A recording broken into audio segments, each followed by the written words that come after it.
And welcome to all of those that are present and all for those of you that might see this video through the weeks to come. And in a brief overview, the last few weeks we had got into the importance of understanding the Eucharistic availability of God's presence within you. And that progressed into your ability to engage within that. And then last week we kind of got into the subject of why did God establish himself within us as the Holy Eucharistic, the living reality of God's presence within? And it was for, like Yeshua said, from within silence, the authority over the spirit realm is discovered. So we can look to the living presence of God within, embrace the Eucharistic reality of God within us for everything that we undertake.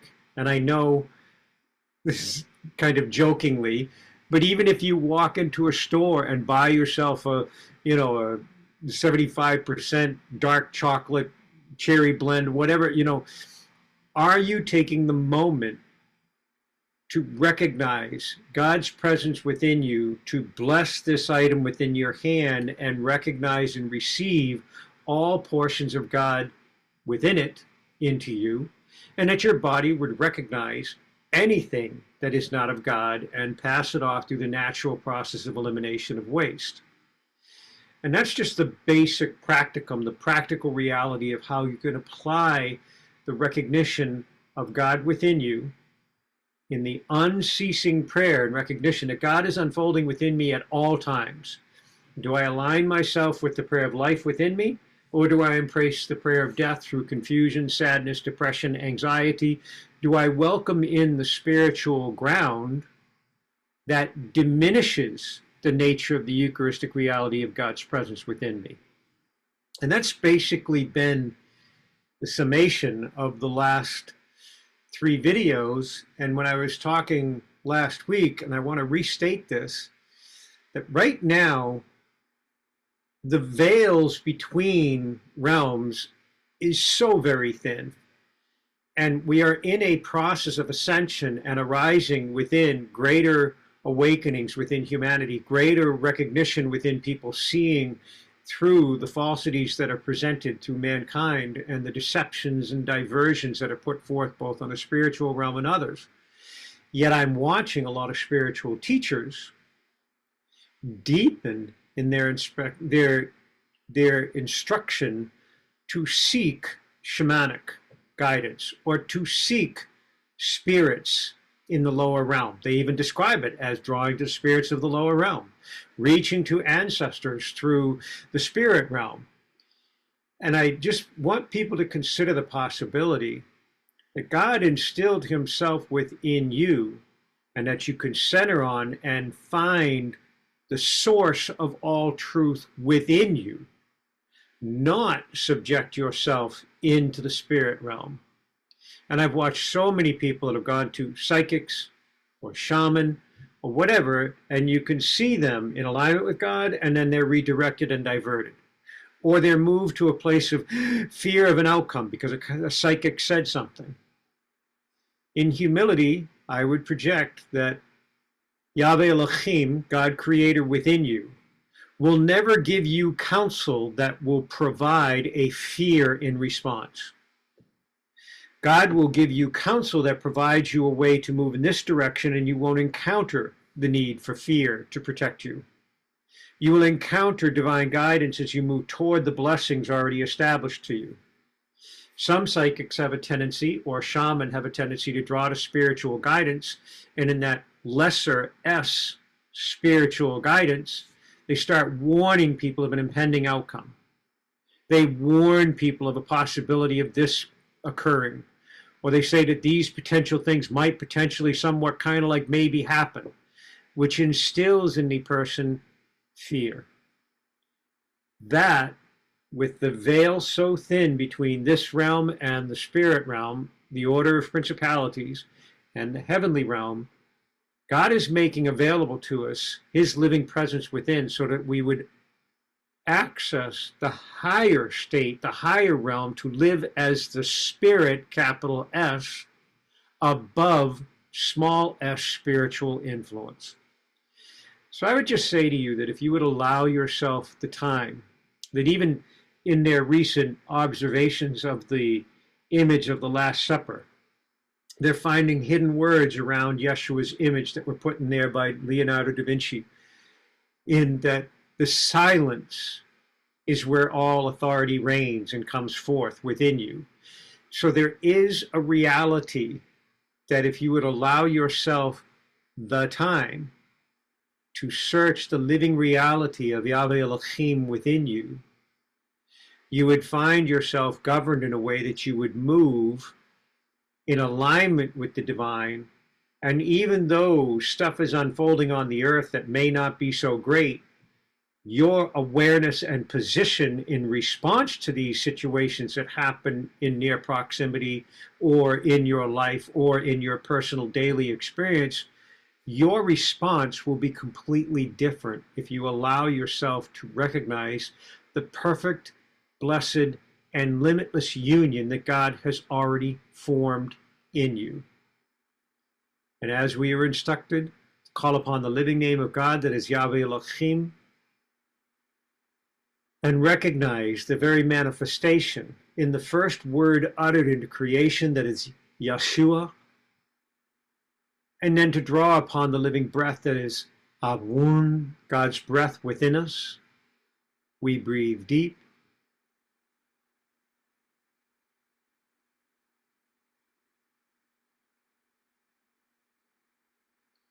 We embrace holy trust, for this is our portion of the gift of faith. Faith is given to you in its entirety. Your willingness to engage it in trust brings forth the measurable result. You need not ask for more faith. You merely need to surrender in thanksgiving and embrace holy trust to evidence the faith that you have been given. We breathe deep.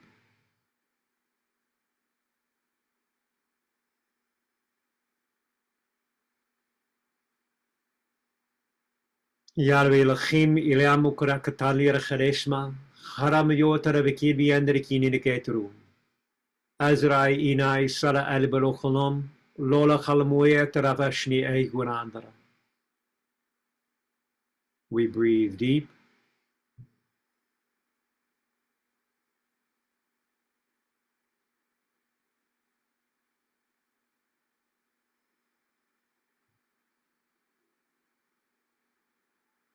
Allow for the breath to enter in gentle and slow.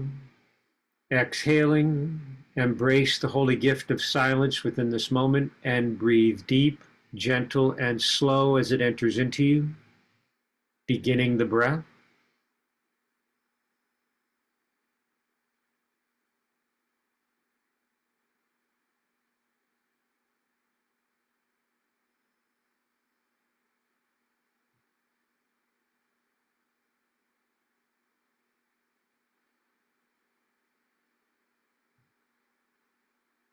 The breath now reaching the peak, gentle,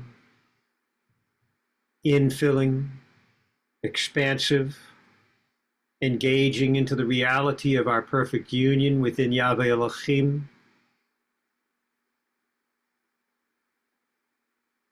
We discover within us the peace and presence that is God. We embrace this moment of silence as we breathe once again.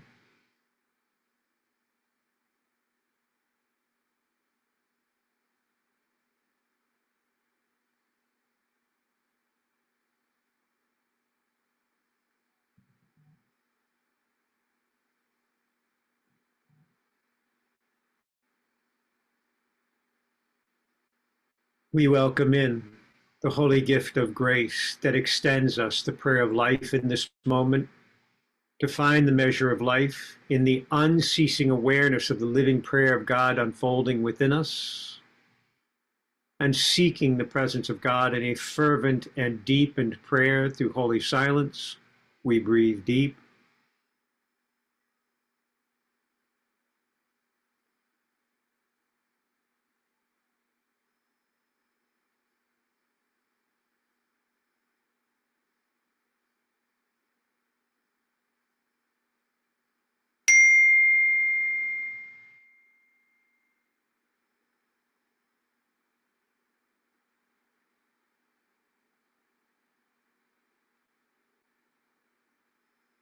And I pray that this simple offering of 3 breaths in silence with an extended intake and a gentle exhale might give you a hint of how you might discover God within you. And remember that God's holy presence is the living answer unto all things of blessing and the author of to all things blessed within our lives, the very source of all that is blessed within creation, and that God holds the power to transform even things of a cursed nature into blessing and to use them for good if we relinquish the ties we have formed upon them. It is we that can hold back the blessed nature of how God already sees it in its blessed result. But if you deepen the holy union within you, your recognition of the Eucharistic reality of God's presence within you, and the presence of God that flows through you and your hands to bless all things you receive, you will find greater fortitude, peace, clarity, and wisdom, and strength in resolve in any situations you face, that you come to it in a holy response instead of a human reaction. And we offer thanksgiving for the gift of this time. We welcome in hearts of gratitude. And I pray that you remember that as you breathe, if thoughts enter your mind, remember that you can relinquish those thoughts into God's embrace while you search silence. And in relinquishing those thoughts directly to God, God already holds the answer. At a conclusion of your moments of silence, God will present you with the answers that are necessary within your journey, and the answers that don't rise, you can continue to trust, resting in God until they do present. May you have an amazing week. Be blessed in your rest throughout this night, and know that you are loved most dearly and that you hold a perfect union available within you to be engaged by recognition and total surrender. Through Yahweh Elohim, Yeshua, Avun, Amen.